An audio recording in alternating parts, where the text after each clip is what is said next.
Olá, estamos de volta com o nosso Drops do Céu, gotas de luz sobre sua vida. Estamos falando sobre Deus no meu trabalho e sobre princípios e valores que regem essa relação, não só no meu trabalho, mas nas nossas vidas cristãs.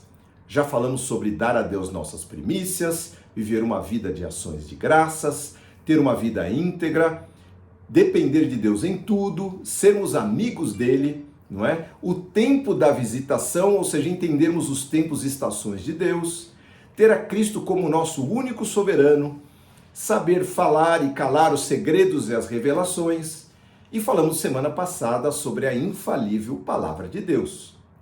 Se você quer ter a bênção de Deus e ser bem-sucedido na sua vida cristã e na sua vida profissional, você deve ouvir a palavra de hoje. E deve buscar o equilíbrio entre o que é material e o espiritual. A palavra de hoje tem como tema cuidado com o materialismo. Como nós já vimos, nosso trabalho é parte da nossa vida espiritual e vice-versa. Nós não temos duas vidas. A nossa vida do dia a dia reflete o nosso caráter espiritual. Deus, na verdade, está presente. Nós queremos, assim, que Ele esteja presente em todas as nossas atividades. Mas como vocês sabem bem e devem conhecer muitos, infelizmente há pessoas que só pensam nas coisas materiais, nas coisas de baixo, e levam uma vida infeliz. Às vezes têm até dinheiro, mas são infelizes em tudo que fazem, não se preocupam, se esquecem de Deus e de ter uma vida em Cristo. O apóstolo Paulo, ele diz lá em Filipenses capítulo 3, estes rumam para a destruição. O Deus deles é a sua própria cobiça, o seu ventre, o seu apetite. Vangloriam-se de coisas vergonhosas e só pensam na vida terrena. Vejam só, Paulo naquele tempo já tinha isso. Essa ambição exagerada leva à ruína da alma e atrai o mal sobre nós. Nós vamos ler o texto de 1 Timóteo capítulo 6 em duas partes. Vamos começar a partir do versículo 5. Diz assim, Paulo escrevendo uma carta ao seu discípulo Timóteo. Pessoas assim, materialistas, atraem problemas, sempre atraem problemas. Têm a mente corrompida e deram as costas à verdade. Para elas, viver uma vida de devoção, ter uma vida com Cristo, é apenas uma forma de enriquecer. Na verdade, nós sabemos que a vida de devoção acompanhada de contentamento e gratidão, isto sim é um grande tesouro. Afinal, diz Paulo, nada trouxemos a esse mundo quando viemos para cá e nada levaremos quando deixarmos. Portanto, se tivermos alimento e roupa, estejamos sim contentes e gratos. Mas aqueles que cegamente desejam enriquecer, caem em tentações e armadilhas e muitos desejos sem sentidos e nocivos vãos, que os levam a afundarem em ruína e destruição. Pois, prestem atenção, o amor ao dinheiro é a raiz de todos os males. E alguns, portanto o desejarem ao dinheiro, desprezam a fé e atraem sobre si e suas vidas aflições e muito sofrimento. Esse é um laço, queridos, que muitos caem. Nesta fixação, muitos perdem as suas almas, suas famílias, sua dignidade. Eu me lembro que amigos meus contavam, trabalhavam em bancos e vinham de outros estados para viverem aqui em São Paulo, onde é o centro financeiro do país. E aqui trabalhavam como loucos. E eu ficava impressionado em ver que muitos ficaram muito ricos. Muitos se separaram das suas famílias, perderam seus filhos, suas esposas. E todos se perderam em vícios e orgias semanais. Um horror. De que adianta, gente? De que adianta? Bom, muitos desses que são esses materialistas, eles se acham os tais. Políticos e juízes que se acham intocáveis e senhores de tudo e de todos. Empresários que se julgam donos do mundo. Socialites, personagens, eu chamo de pessoas bacanudas que pensam que podem ou são alguma coisa. Gente, a gente acabou de passar por uma pandemia e todo mundo ficou trancado dentro de casa. um vírus microscópico, acabou com a vaidade e empáfia da humanidade. Em que nós nos gloriaremos? De que nos orgulharemos? Lembre-se quando Jesus esteve diante de Pilatos, e Pilatos virou para ele e falou: você não responde o que eu pergunto? Você não sabe que eu tenho poder para te soltar?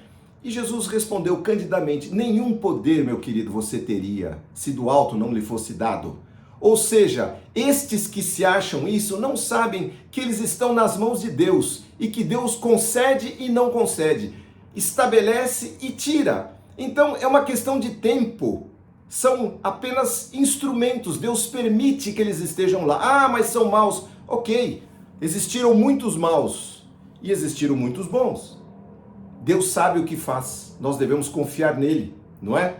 Entender, não é, que este mundo é movido a poder, dinheiro, influência e injustiça, nós entendemos. A gente sabe que é assim, e que tem muita gente que gerou desgraça e trouxe desgraça para suas vidas. O problema é quando nós cristãos nos vemos envolvidos na mesma obsessão. Aí tem a ver com a gente. 1 Coríntios capítulo 15, verso 19. Se nós, olha só o que Paulo diz, se nós esperamos em Cristo só para esta ou nesta vida, somos os mais miseráveis, os mais dignos de pena, outra tradução fala, os mais infelizes, outra tradução ainda fala, deste mundo. Eu vou ler de novo. Se nós esperamos em Cristo só para esta vida, nós somos os mais miseráveis deste mundo. Por quê? Porque nós diminuímos a fé genuína de Deus, que tem uma riqueza tremenda em receber coisas materiais, dinheiro, influência, bens, reconhecimento deste mundo. E a gente fica diante de Deus pedindo estas coisas porque nós queremos isto. O nosso coração está em Deus, o nosso coração está no Deus que dá as coisas. Então nós queremos as coisas e recorremos a Deus para Ele nos dar as coisas. E também existe a casta ou as castas dos bacanudos da fé, não é? Líderes, apóstolos, profetas, cantores, pastores, sacerdotes, padres, que deveriam seguir o exemplo do mestre que foi servir. Servir. E se acham os tais da fé. Tratam os outros com desdém, arrancam até a última moeda dos humildes, para comprarem aviões ou forrarem os seus templos de ouro. Queridos, Deus vai julgar esse povo, porque o Senhor Jesus não veio falar nada disso. E Deus pergunta em Jeremias: de que tanto você se orgulha? Orgulhe-se em nada mais do que ter sido alcançado e conhecido por Cristo. Merecimento zero. E a cada dia mais saber quem ele é. Está escrito em Jeremias 9, 23, 24. Vamos ler. Assim diz o Senhor: não se orgulhe ou se glorie o sábio na sua sabedoria, nem o poderoso no seu poder, nem o rico nas suas riquezas. Antes se glorie somente nisso, em me conhecer, saber e entender que eu sou Deus, o Senhor Todo-Poderoso, que demonstro amor fiel, trago justiça e julgo a todos com retidão. Isto é o que realmente me agrada, diz o Senhor. E ele termina: eu, o Senhor, falei. Tipo, é isso. Deu para entender? Que terrível, não é? Onde essa galera se perdeu? Eu não sei. Vejam a continuação daquela carta que nós começamos a ler de Paulo a Timóteo, agora do verso 11 ao verso 19 do capítulo 6. Você, porém, Timóteo, que é um homem de Deus, fuja destas coisas perniciosas. Viva uma vida humilde e correta, de dedicação a Deus, de fé, de amor, de perseverança e de respeito pelos outros. Lute o bom combate da fé, ou corra, a corrida da fé. E ganhe a vida eterna, pois para essa vida que Deus o chamou. Cumpra a sua missão com fidelidade, para que ninguém possa culpá-lo de nada, e continue assim até o dia em que o nosso Senhor Jesus Cristo vier, diz Paulo a Timóteo. Pois, aí ele fala um texto aqui maravilhoso, que tem que estar marcado nas nossas Bíblias.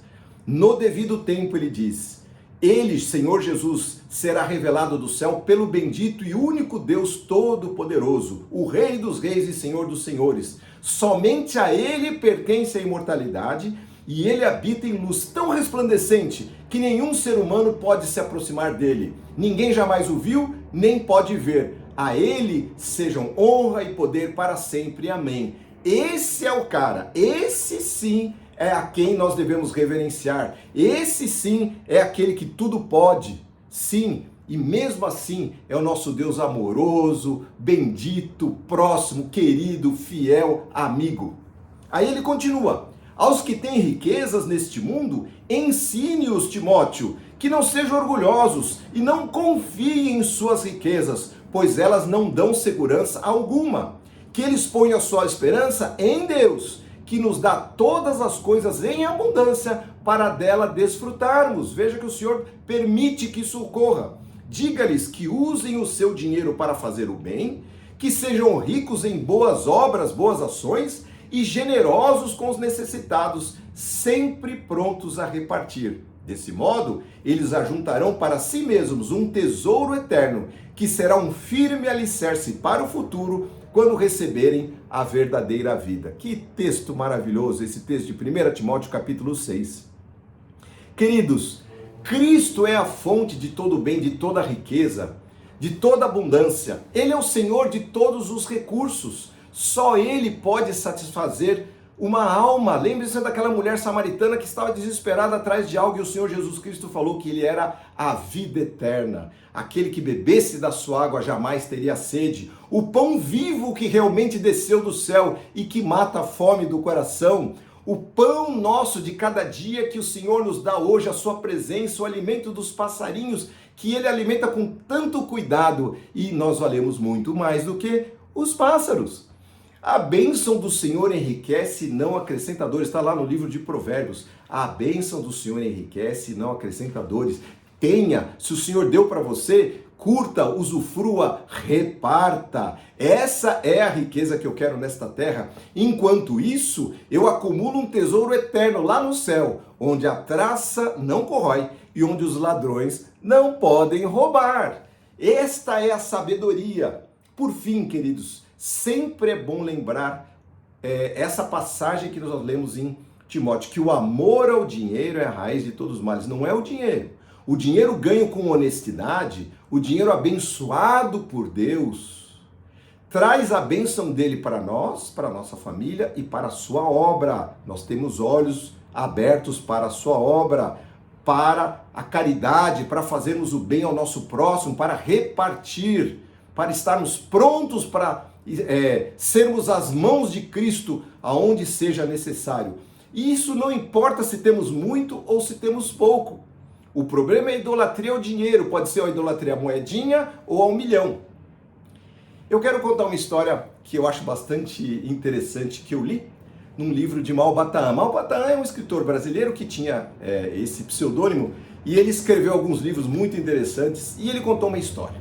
Contou a história de um ermitão. Sabe o que é o ermitão? O ermitão são aquelas pessoas que saem da sua casa, da sua vida, vão a morar em reclusos, e esse cara morava recluso numa cova, numa caverna, e lá ele só tinha a roupa do corpo e mais uma tunicazinha que ele guardava para fazer a troca. E passavam ali os viajantes e falavam para ele que lá numa cidade havia um outro ermitão que era muito sábio. E cada vez que passavam aqueles viajantes, contavam aquela história daquele outro ermitão. E ele falou, cara, eu preciso conhecer esse cara, ele é muito sábio.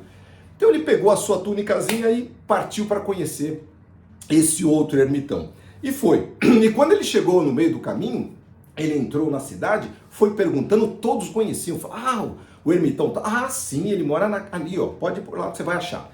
Quando ele chegou na casa do cidadão, era uma mansão, um palácio. Ele não acreditou, falou, esse cara tá de brincadeira, olha isso, olha esses jardins, olha o tamanho dessa casa.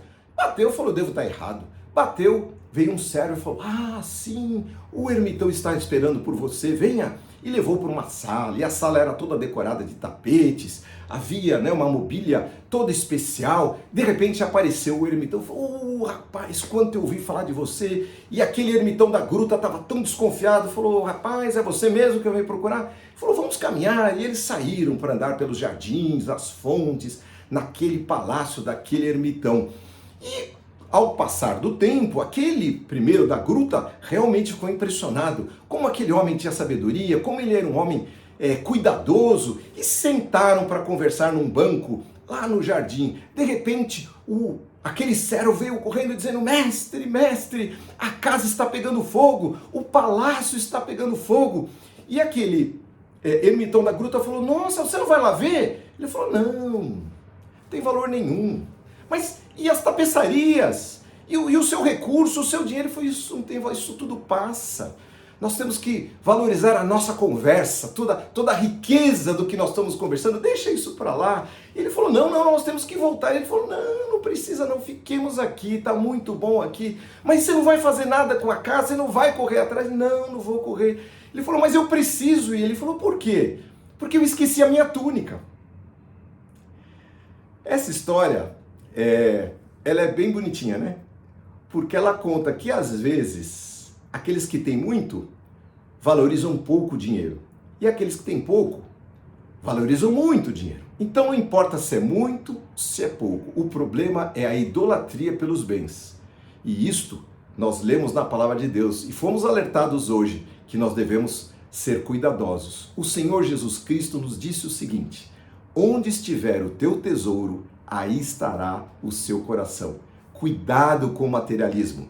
Tenha os teus tesouros nas regiões celestiais. Lá os ladrões não vão te roubar. Pode pegar fogo à vontade, que ele estará garantido para você por toda a eternidade. E aqui na terra, vamos viver bem, vamos trabalhar, vamos ter o dinheiro abençoado que o Senhor nos dá. Vamos repartir, porque esse é o chamado que Deus nos deu. Tá bom? Vamos orar. Nosso Senhor Jesus Cristo, obrigado, Senhor, porque o Senhor, Rei dos Reis, Senhor dos Senhores, que habita na luz inacessível, rico, todo-poderoso, desceu a esse mundo, nasceu numa estrebaria para dar o exemplo para nós, andou como um andarilho por esse mundo e diz a tua palavra que o Senhor não tinha lugar para reclinar a tua cabeça para dormir, o Senhor não tinha uma moradia, o Senhor não tinha nada, mas o Senhor era o Deus todo-poderoso e toda a riqueza estava à tua disposição. Senhor Jesus, obrigado pelo teu ensinamento, porque ele nos guia para que nós possamos ser bem-aventurados, felizes em tudo que nós fizermos. Então que o Senhor nos dê esse equilíbrio, Senhor, esse discernimento para sabermos como trabalhar e o que nós devemos amar e o que devemos desprezar, que possamos ter uma vida reta, digna, Senhor, honrada, Senhor, diante de Ti, e que possamos sim fazer bom uso daquilo que o Senhor nos dá, que o Senhor nos concede, porque essa vida é passageira, nós viemos sem nada nesse mundo e dele sairemos sem nada também. Recebe as nossas vidas, recebe o nosso coração, que o nosso coração possa estar lá no tesouro celestial, na Tua presença, lá sim, nós vamos ser felizes por toda a eternidade, mas que possamos gozar aqui, Senhor, com a Tua bênção daquilo que o Senhor nos concede. Dá-nos, Senhor, esse equilíbrio, dá-nos, Senhor, essa sabedoria, em nome de Jesus. Amém. Amém, queridos. Essa palavra que o Senhor nos trouxe hoje, se você curtiu, aperte o botãozinho de curtir. Se você quiser, se inscreva no nosso canal para receber uma palavra todas as semanas e que você possa então fazer os teus comentários, as suas perguntas e, por favor, reparta esta palavra com todos os que você conhece para que eles também recebam a palavra de Deus e sejam abençoados. Deus abençoe a sua família, a sua vida e a sua semana em nome de Jesus.